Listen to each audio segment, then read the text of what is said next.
Hiya, so I've just got set up for you so that I can share my screen. Let's just do this. There we go. Right, so hopefully you can see this okay. So this is the property that we've managed to buy. This is, say, on the High Street in Wooler. I mean, it's a lovely old building. I mean, I think it did scare quite a few people off. It is in a bit of a bad way. Um, the ground floor, for example, the Ramblers Cafe. That's got a tenant in already, so that's paying us money. I think about sort of 500, 600 a month at the moment, which is great. The Crafty Collection. I think it's been a pop-up shop for the locals. It's empty at the moment, thank God, because obviously we need that in order to apply for the commercial conversion, the class E to MA. So yeah, the upstairs, I believe in the past it has actually been someone's house. So the whole of the property, I think the ground floor used to be an electrical retailer, wholesaler, and then the family lived upstairs. I mean, when you see the inside though, it's not been lived in for a long time. It's been used in conjunction with the shops downstairs. So it's been for storage and that kind of thing. So the whole building is now classy. It's been used for a commercial purpose. So what drew us to this one? Well, it's a beautiful property. You can imagine that being returned to its former glory. What we're going to be doing with this is service accommodation, SA. This particular town, it's a bigger town within that part of the region, within Northumberland. And to be honest, I'll show you the other pictures. It's quite gorgeous. There's a new whiskey distillery slash museum being built in the town as well. So very soon, I think it is going to become quite a bit of a tourist destination. So this is just looking along the high street. I think our building is all the way in the distance up there, but it just shows you it is a very pretty little place, really. So this was a former Barclays bank that's been bought and converted as well. So just going back to this, so the numbers, it was Alan, one of the JB investors, who got in touch with me just to see if it was something I fancied. So we went and had a look at it. So I mean, I love this kind of old stuff anyway. So it was on for, I think, about 170 originally. We went and looked at it, and as you'll see in some of the pictures later, it has had a bit of movement and this kind of thing just through years of neglect. The roof's not been particularly well kept, which obviously, as water drips through, things start to move and rot and things like that. So it's, the amount of money we're going to be spending on it in converting it anyway, we'll get all these things right anyway. So get it back ship shape. So yeah, I went to see it. Put in an offer. We put in a couple of offers actually. With the first one, we said, well, we'll do it subject to. So initially, I think we said, right, we'll give you your asking price. Say that was 170. The second one though is, that was subject to planning. The second offer though, we said, right, well, if you don't want to wait for that, it could be months. We'll just give you 100 grand. And to be honest, the agent was like, there's no chance you're going to get that. But within a couple of days, they'd come back and snapped our hand off. So already, I mean, they say it's a big lump of building. There's no way you could build that for 100 grand, but it's already cash flowing, say 6 grand a year. So even just leaving it as is, it's got a 6% gross yield. So yeah, happy days on that one. All right, we've seen that one. There we go. So just looking down the other side, there's the post office. Barber shop. We've got a nice little deli place next door. So it's a good location. So the downsides with this one though, as you can see there, we've got on-street parking. So there's no parking allocated to this. There is a rear area. So the ground floor here, it actually goes sort of subterranean at the back. It goes underground. But the guy next door here at the post office, he's a bit of a ding. So we had a chat with him about access, and he owns the right of access, or he owns the road to it, but we have a right of access over, only for bins though, and access to the rear, no cars or anything like that. He was adamant that we're not parking anywhere out the back, which to be honest is fine. So this is the back. As you can see, this area here is the bit that goes under the kitchens and the rear of the commercial units downstairs. Not as pretty at the back, as you can see. Around the area, though, there are lots this is a conservation area as well. So generally things like box dormers and things like that are a no-no in conservation areas. You can do them all day long under permitted development when you're not in a conservation area, but for this one, they'd generally be frowned upon. The beauty of this, though, is lots of places around the area, they have actually got box dormers. So again, I'll explain the process we're going through with this one. But there'll be a further planning application down the line when we've done our first plan application, second prior approval application. The third one will be to maximise the space in the roof for either 1 or 2 units at that point. So as you can see here, I mean, this is, I think, the top floor, some quite decent cracking, but this is what I love about properties. These are the sort of things that put people off. They're the things that you can make the right noises in front of the agents and scare them off a bit. So yes, there are some cracks. This is, again, I think it's due to the poor state of the roof. As water's got in, rafters have rotted a bit. It's just slightly moved the walls out as they've kind of moved around. Old buildings as well, they're generally not very well tied together. So as we're putting this building back together, we'll add things like lateral restraint straps. We'll probably reset the floors as well, so that provides tie-in action between the front and back. If we need to put tie rods through, then so be it. It's not the end of the world for us. And of course, we're going to be converting the roof anyway.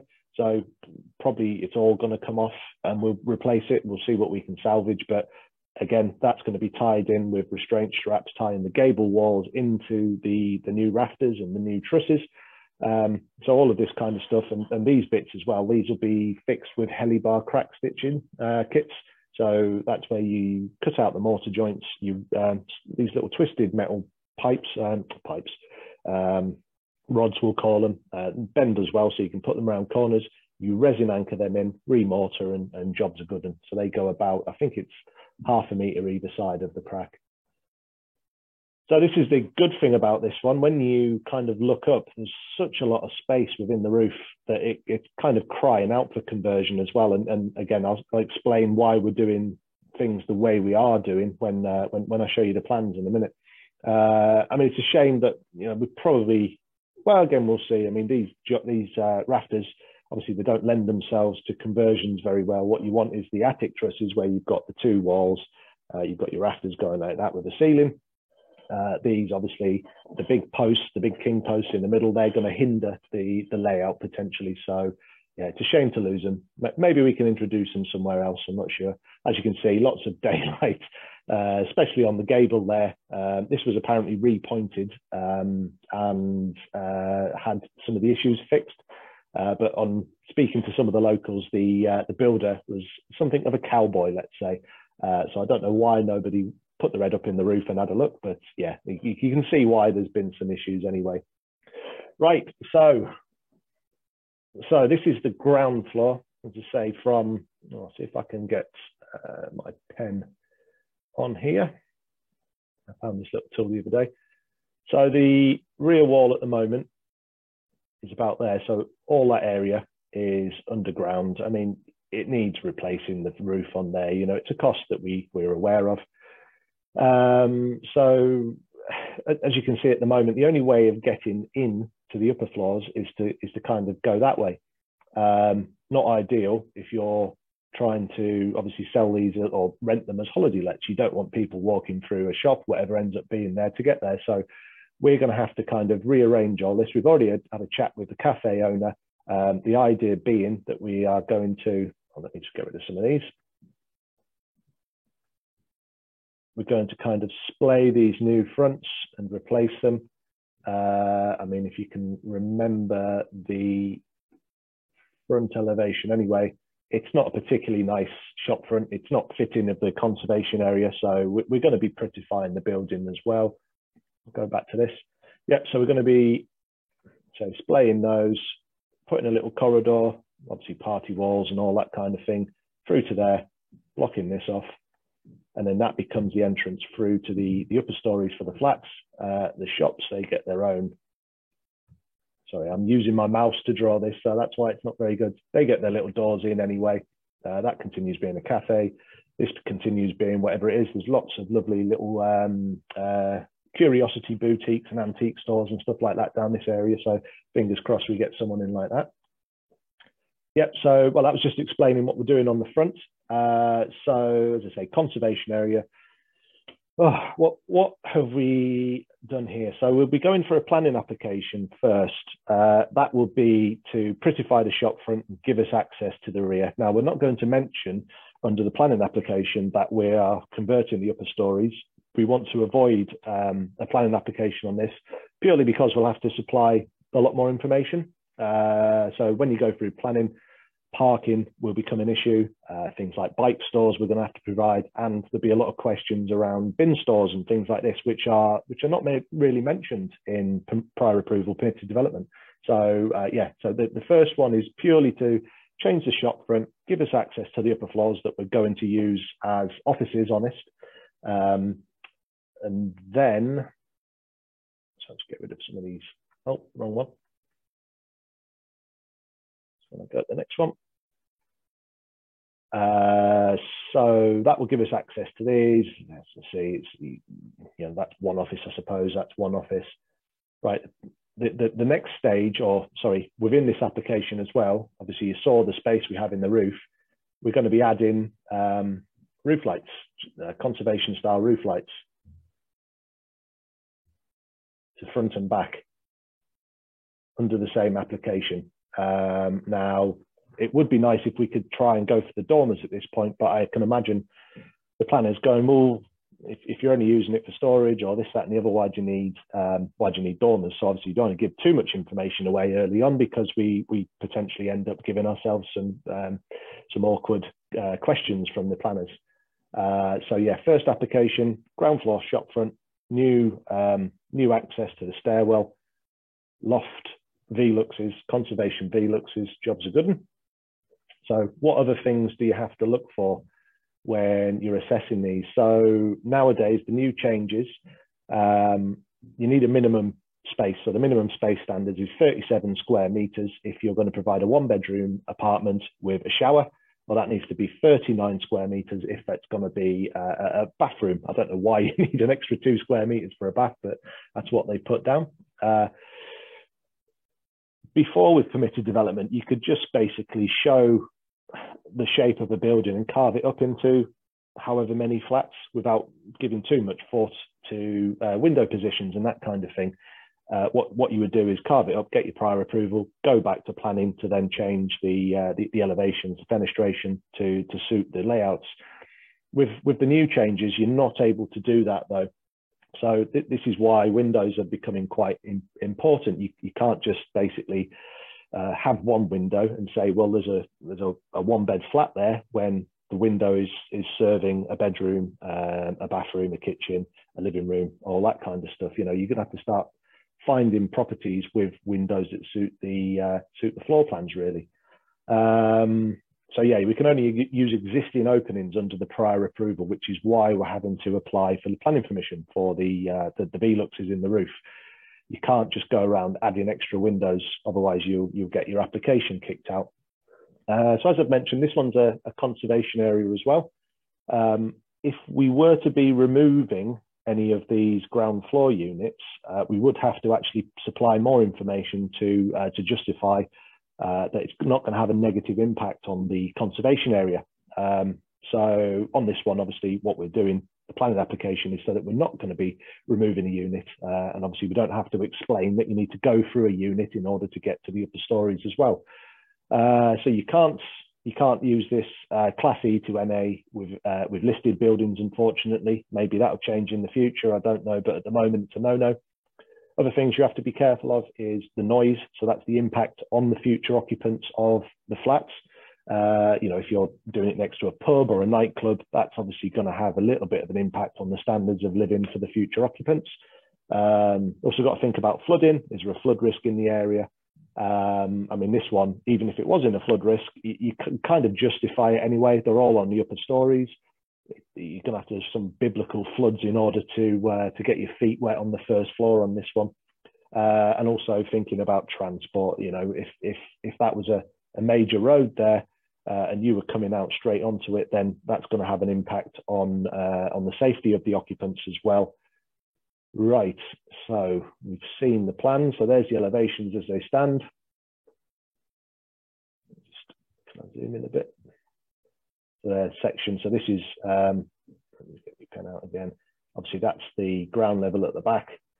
So as you see, that's all underground. So we do have an access there when, well, we will put an access in there, sorry, when we're doing the future planning permission. And as you can see, lots of lovely roof space up there that we need to try and utilize as well. So just again, some numbers on this. So it's 100 grand purchase. I mean, hopefully we're not going to spend too much, but we'll get to that in future videos on how much it's going to cost us to put right. But a one bed flat in this area, you're probably looking around the 80 to 100,000 pounds, depending on the finish. Hopefully with the dormers, we're going to have a 2 bed on the top floor and then a further one beds. So hopefully just on the residential elements, we're going to be looking around the 500 to 550 mark. Obviously, once we've got tenants in the ground floor, they'll provide a value to it as well. So hopefully we'll be around the 750, maybe 800 mark by the time we're done. Obviously, the way property prices are going at the moment, you just don't know what's going to happen, do you? Right, on to the next. So proposals. Yes, so obviously this one, it lends itself very easy to carving up, which is great. We've got some windows and doors at the back. Again, we've got some here that we can use. So that becomes a bedroom. We've got this obviously nice and easy big spine wall through there. Stairwell is central as well, which means it's easy to divide the spaces up. Nice big floating bays at the first floor anyway. So we end up with around 48 square meters for this unit and 43 for that one. Obviously, the minimum that we needed was, well, you've got baths in these, so that would have been 39 square meters. So we're well over that anyway. And that's even with showing, you know, the dry lining or the insulation, the stuff that we're adding to keep the future occupants, the guests warm anyway. So second floor, it's pretty much a rinse and repeat. Again, got the big spine wall. There's not really much we need to do. We've got a few more windows on this one. Again, nice big living, dining, kitchen. So yeah, nice and easy. Top floor. Again, we've added these, or we will be adding these under the planning application. They're the Velux roof lights on the layer over. Again, bedroom, big, nice, open plan living. Yeah, so pretty simple. I say hopefully when we've gone for planning later on, we'll put maybe big box dormers on the back here, maybe try and get the staircase up in the middle again, just come back up and over. Maybe some sort of cute little dormers on the front like this, just to give it some interest. That's, I say, that's the third application down the line, but that just maximizes the floor area. It'll make it look better on the street scene too. Get rid of these. I can already hear in the comments Alan talking about me and my crayons on this one. Yeah, so this is, I mean, we're not quite there with the final product. We're gonna obviously provide a coloured one for this one, a bit more glass, but this is kind of what it's going to look like. So that's what it looks like at the moment. Pretty poor, really. I think it was a 1960s, 1970s infill extension to these to divide the units. So we're going to try and bring it back to its former glory. Nice wooden pilasters with stone sills. This we're going to kind of bring up a bit more, I think. So there's the floor level there. So we've got a bit more space just to give it that vertical emphasis. So it's not quite finished yet, but I just wanted to show you. These are going to be conservation. So we're going to have the central glazing bar down the middle of them as well. So yeah, that's the plan on that one really. So, right, I think I've explained, but I'll just do it again. So first application, we are going in for the changes to this. Obviously displaying the entrance, so that's into the cafe, that's into the shop, and that one becomes our entry into the flats. So we've got obviously the big spine wall there. So we've got 1 flat, 2 flat, 3 flat, 4 flat, and a big one upstairs. Adding these onto it as well. So planning application number 1. So that's a 8-week process, hopefully. Everything goes smoothly. I can't see why they wouldn't allow us to do this. What we'll then do is we've got the the windows, we've got these changes to the shop front. We'll be going back to submit our prior approval one. So this is the permitted development element, where we are, well, commercial conversion. It's going to be going back and changing the Class E into the MA use class. That'll be providing the 5 flats. And then the third application we'll be going back just to try and maximize what we can do. Say, put in some nicer than this anyway. So I'm using my mouse here. Some nice dormers on the front, on the back, maybe some slightly bigger box dormers. They just give a lot more head height. So yeah, I mean, there's quite a long process in this, but at least once we've got the prior approval back, we can start getting the quotes from the builders, sending the tender packs out, and then obviously it's just a nice Brucey bonus if we get the further dormers on that. What else do I need to tell you? I don't think there's anything else. No, I think that's about it really. So, well, hopefully that's helped you a little. I've got another one I'm doing for a client at the moment as well. So this one's for my own portfolio. So we actually, you know, we do this for ourselves, test the water and how to do things with our own stuff, as well as helping clients achieve what they want. So that the one I'll hopefully show you next time is a little bit more of a complicated building really. So it's a similar process. It's going to be kind of a three-stage attack. But we really had to scratch our heads to try and get it to work so that we can still keep commercial and get some element of decent sized residential on there as well. So yeah, thank you for listening. If you are listening, obviously get involved with us at the Property Thing group. You know, love to see you down at the events. If not, we'll just have a chat on the Facebook group. We do walk around, so you can come and sort of see what me and Paul are looking at doing ourselves. Try and sort of learn as we walk around, ask questions as we go around as well. So they're great if you're looking at getting into this. And then obviously, if I can help you with any of your own projects, please get in touch to me or Olivia or Grant or Nigel. We've got a building surveyor starting soon too, and we're at rocketarchitecturaldesign.com. Thank you very much.